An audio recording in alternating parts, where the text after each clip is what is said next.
September on the theme of social impact. The festival program consists of over 100 different events made up of art, music, dance, documentaries, discussions, workshops, talks, and many more, all based on positive social change and streamed to the audience live through the No Walls, No Labels website. Organised by Finnish, US and Scottish NGOs, this is a good opportunity to meet and connect with other socially minded people around the world. Next up is CSP Streets of Life, where an Army veteran dealing with P.T.S.D. and traumatic brain injury and child abuse issues. He self-medicates and then tries to get clean and sober using the 12-step program. He also gets help through making music and sharing with his friends. Enjoy.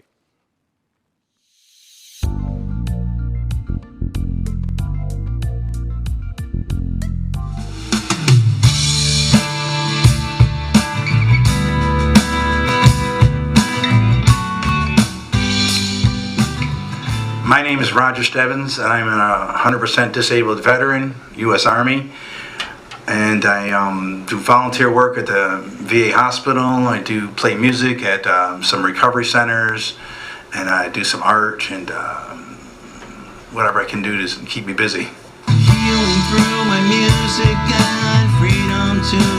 So I started this music meeting, the Creative Sharing Meeting, in July 4th, 1994. And it was just kind of a whim thing. I just figured, why not? It's been going on for quite a while. 94, that's, it's been over 20 years, and people have been coming there and having just really good times. For me, that's the key for me, is to help people calm down from a stressful day, because life is stressful. That's just the way it is. Happy or sad, we all felt that way. My name is Jill Hennessy Wyndham, and I am a musician, a singer, and I am also an elementary school teacher. What led me to get into music was the fact that I feel like I had to, because I come from a long line of musical entertainers on my mom's side of the family, and my brothers were also musicians, and I guess I started singing before I started speaking. My mom had been sick my whole life with rheumatoid arthritis and lupus. My mom was getting sicker and sicker in my preteen and teenage years. And she finally passed away when I was 18. And that was a big tornado in my life. I started trying to cope by using alcohol. And I became an alcoholic almost immediately.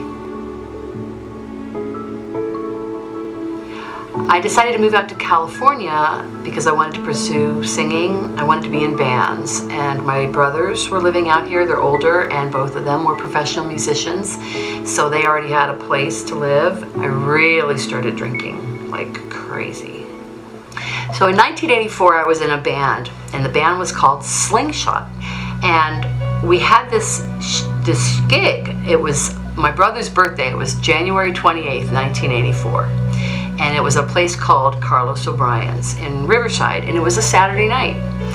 And it was already packed. It was 9 o'clock.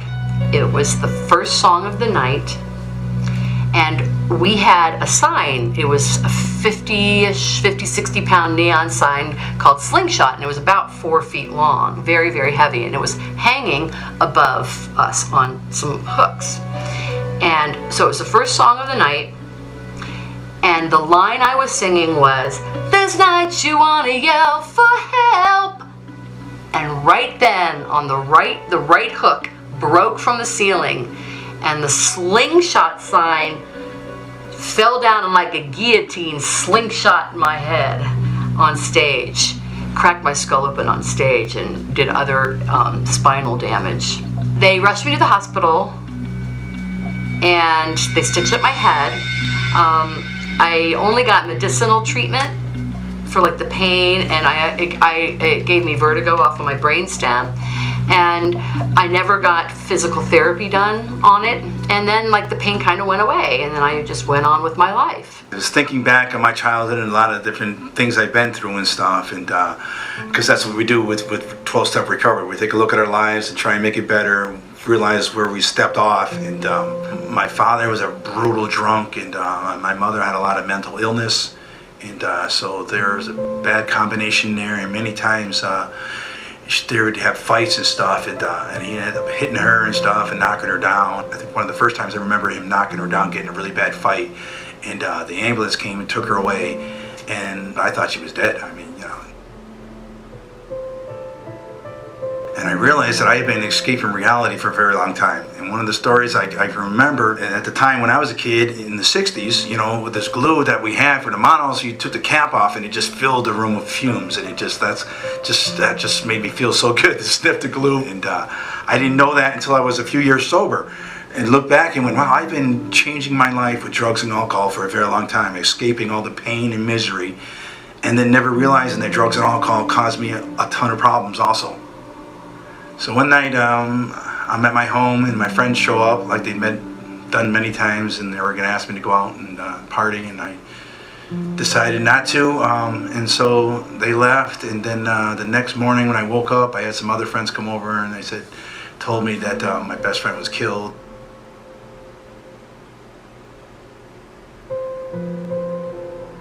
I went out and got drunk. That's kind of what I did, and so as a result of that, it took me a while before I got my head clear to really think about what was going on with my life. So I joined the United States Army, and I did the best I could, and I managed to make it through the military. Did all my time and got out with an honorable discharge.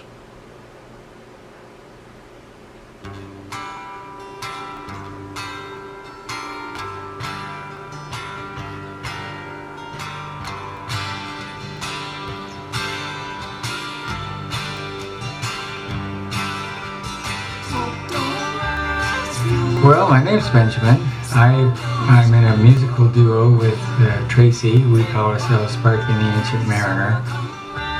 Scratching at my door, I cut my hair to break my back, dragging. I was born in Southern California. We moved around a lot when I was little. My dad was accepted to Harvard.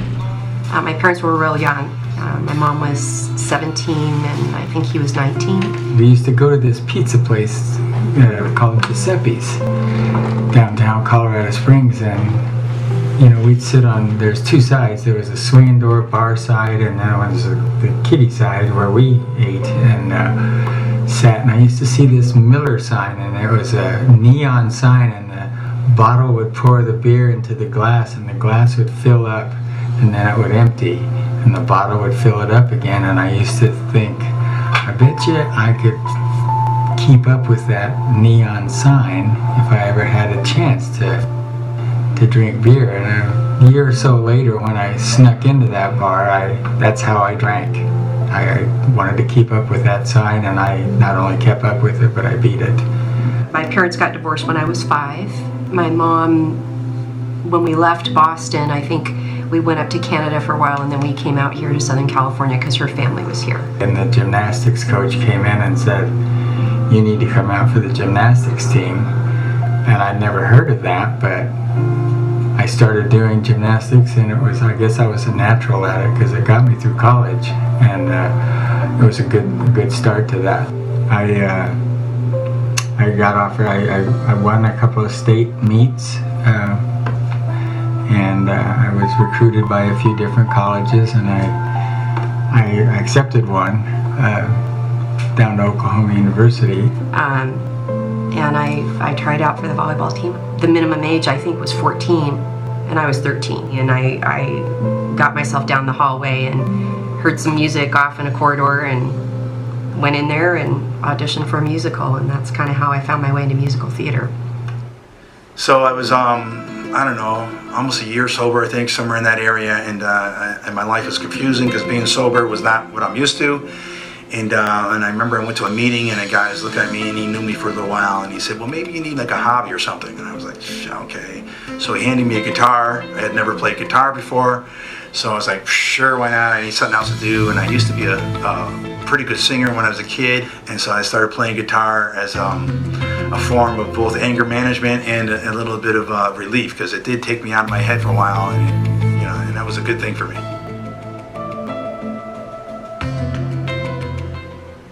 A few months after I got sober, a friend of mine said, well, you're a guitar player. They have this meeting that they call a creative sharing meeting, and it's just all about music. And so I went, because music just makes you feel good, you know. It made me feel like, well, because I'm not drinking anymore doesn't mean I have to be a wallflower, you know.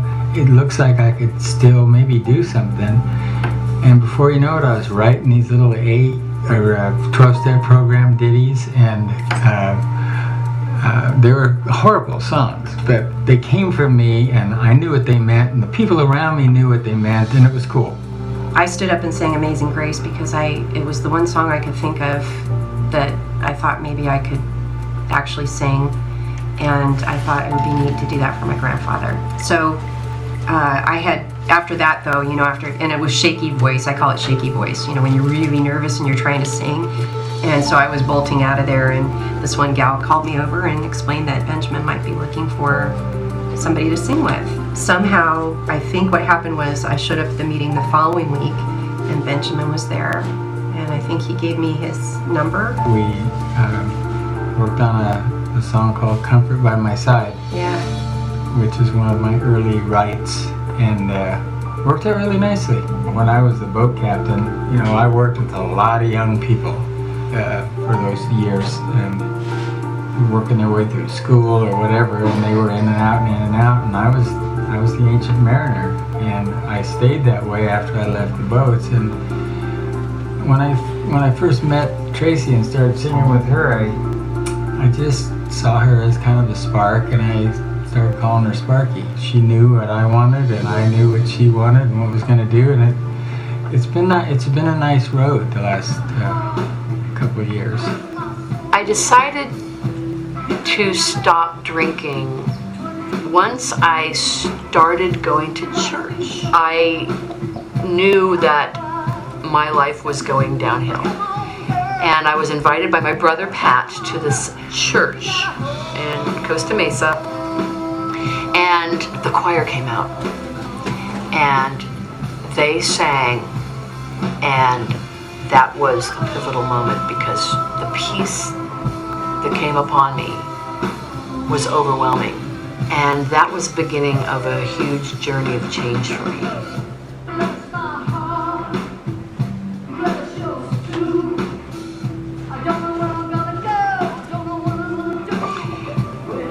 In the 90s, I started feeling a lot of pain, and I just kind of plugged through and would feel it. Took a lot, like knives, little bone shards of bone, and at 3 of the 7 discs up there, and they were impaling my spinal cord.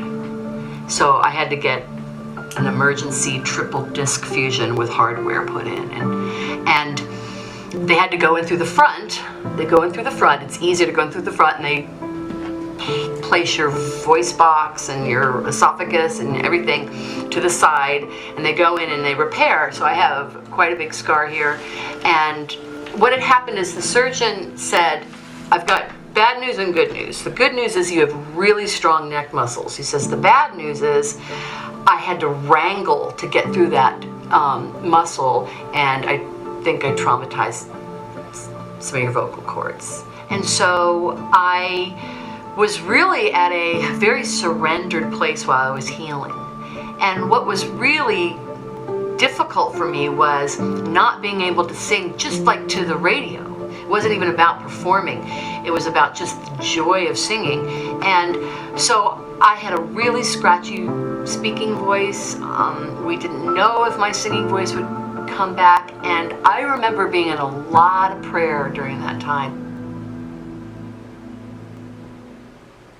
You know, when my mom died when I was about 3 years sober, and I went back to Colorado to her funeral, and I think I cried for a couple of days. And I think I cried for all those people that I didn't mourn for, you know, all those years that I just went and drank. And not just for Mom, but that's, you know, some guys that I know real closely in the program back then were telling me that's probably what happened, because because you suppressed all that, and now it was really a good, good feeling to be able to do that and release some of that, whatever it was.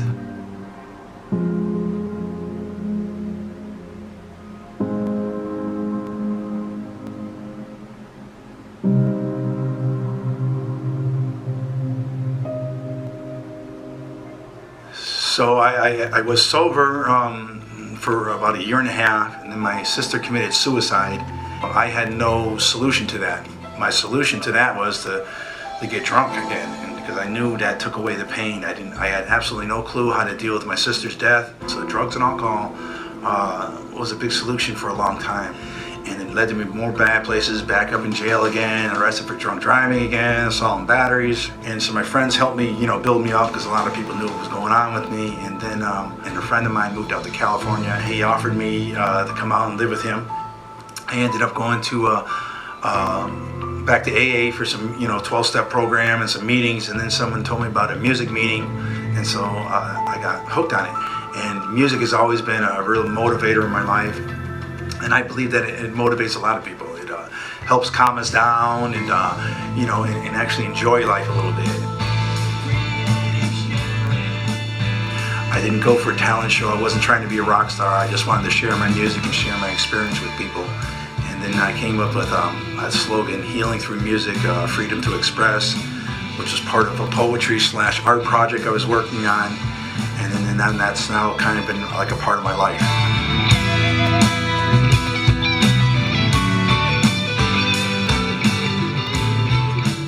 I had been, having a pitcher of beer before a meet. And I did this without anyone knowing. But after the first time I really chugged me a pitcher of beer, I kind of thought, well, this is pretty cool. I feel real loose. And I got to go to a really nice school in Saratoga Springs. And they had a great dance department, so I was pretty excited about that. I didn't get drunk or totally stoned, but I was, I definitely took the edge off before meets. I just started really overdoing it with drugs and alcohol at that point, and sloughing it going to practice. The next thing you know, I lost my scholarship. I think what I loved about that whole creative outlet was that, all those things that go on inside you in adolescence that you don't necessarily know how to express, you can do that through a part or through music, and share that with the world in a way that you can very often help somebody or change somebody. I was in the military for 4 years, and I wanted to leave from the day I got in, from the day of boot camp. Man, it was horrible. It was just, it was right out of a Twilight Zone episode to me. I mean, you just get knocked around, and I took to it. I acquiesced, and I became the Marine that they wanted me to be. I had a bout with anorexia. It happens a lot with dancers because you spend your whole day in the mirror looking at your body, and after a while, I think sometimes you lose your perspective of what's thin and what's normal. It was just like, it's okay to do drugs, and it's okay to do alcohol, and the mess sergeant would give me white crosses, because mess duty was horrible. It was like 3 in to 7 at night, so they give us whites, and you just speed through the day. And I thought, well, this is going to be a good tour, because everyone's scared when you're in a conflict or a war, or however you want to put it. When you're a kid, you're scared. I was in dance class, and I remember one day distinctly, falling out of a turn because my balance was wonky. And one of the girls kind of jokingly said, well, maybe you're pregnant. And I laughed, because I thought, well, that's impossible. Well, there was this one occasion on New Year's Eve, and so then I went and got tested, and I was, I think, almost 4 months along. I didn't realize I was pregnant, because when you train really hard, and also when you're battling something like, an eating disorder, you don't always have normal menstrual cycles. and sometimes they go away for a while and then they come back, so it just didn't even occur to me that I might be pregnant. In the Marine Corps, I met a gal who, at a party, and she had asked me to, I'd asked her out on a date, and we went out on a date, and she started crying and said, "I'm pregnant." And I said, "Wow, it wasn't mine, you know, we just met each other." And she wasn't sure whose the baby was, and she was crying, "I'll never be able to get through with my parents." And I said, "Well, why don't you just get married? Let's get married, and the Marine Corps will give me money, and we'll live off base, and maybe we'll grow to like each other and raise a kid, and it'll be cool." That's how I got married the first time. I was drinking all the time, and I lost my marriage, and that, of course, was, you know, all these things started gnawing at me. And I remember there were times where I just couldn't stand the way that I felt, and so drinking to make it go away, to get rid of anxiety, was absolutely essential. So with learning music and running into musicians, I've been to a lot of open mics, a lot of concerts, a lot of bars where they enjoy music and stuff. And so at one point I decided, why not take this music meeting to some of these places? So as a result of that, I went to this place called the Beach Hut, and a little deli place, and I asked the guy what he thought about what I had. I had a bunch of musicians, and I wanted to bring them to the outside venue. As a result of that, he liked the idea, and then he brought some people in, and we started doing the Beach Hut, and we do it about 2 times a month now, and then sometimes I play there, you know, all by myself, and then other times there's open mics that happen there. So in October of 2010, October 2010, I was homeless. I had lost everything. I was, sober still. So I went back to the VA, and they decided that they did some testing on me, and they were like, "Oh my God, there's some problems here." So they diagnosed me with PTSD. They did an MRI, and they found out that my brain is injured. I have a bruised part of my brain, so part of my brain's gone. And music just has a way of calming me down, and it always has done. And then now with music, when I play it, it calms me down a lot. It's like a form of meditation now. I'm very grateful to my higher power that I was able to pick up guitar, because it actually helped me connect my brain again. Definitely by 2005, 2006, it was hugely. I was an alcoholic. I remember watching the clock and thinking, okay, I'll wait till 3 o'clock before I have anything to drink. Eventually, it was, I'll wait till 12. There's no heroes. There's just people that are less scared. February of 2014, I was just at that point where I had to, I was brought to my knees. I couldn't, I wasn't functioning well anymore. Life had just taken one too many bad turns, and it was time to stop. And somebody that I love dearly sat me down and made me aware of that. I needed somewhere to go, and I found a meeting in Long Beach, and it was a good meeting. I remember being shaky with the coffee cup, because there's no alcohol. I don't know what it was, maybe counseling, maybe I'm okay, you're okay, all that stuff.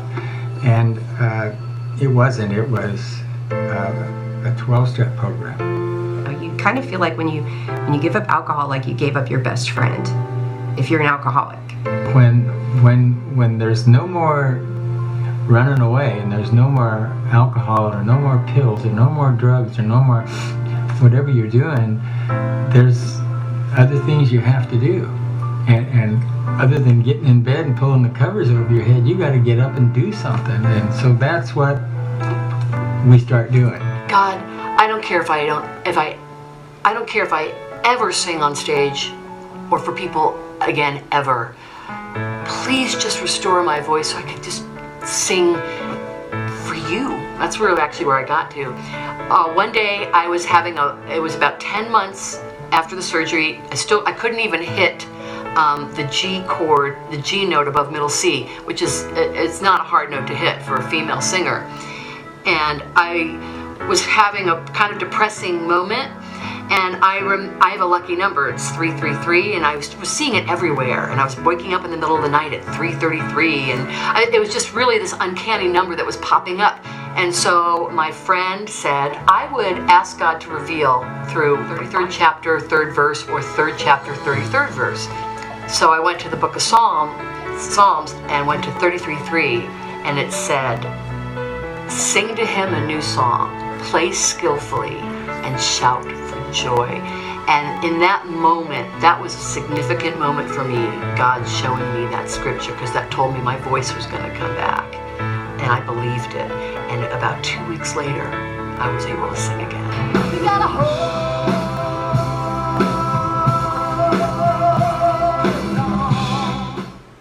And so music for me, the reason I'm connected with it now is that it's a realization that it helped me. And as a result of it helping me, it can help other people. And I have now watched it help other people. In my life, I wouldn't even want to be here if there wasn't music. Because I have to feel and hear music. Otherwise, it'd be God, just take me home. That's how important and powerful it is in my life. Music has just been a tremendous part of our recovery and in our ability to stay away from that old stuff that we used to do back in those days. So if there's anybody out there watching this documentary and you're struggling with PTSD, drug addiction, whatever, get connected to people. It's an amazing thing when you get connected to people because and get help. The VA has help for you. There's also AA meetings all over the place to help with your addictions. There's now like 12-step programs for almost everything. I mean, you know, you go to your local church, they have a whole bunch of different programs for people. I think the biggest part for me about being part of this 12-step program and this music meeting is that I get connected with other people. And we feed off of each other's energy, and we can actually grow from that. I've been, lost and alone through my drug addiction and a lot of other stuff, and then finally getting connected here and getting the help I need to help me get better has made my life 1,000 times better.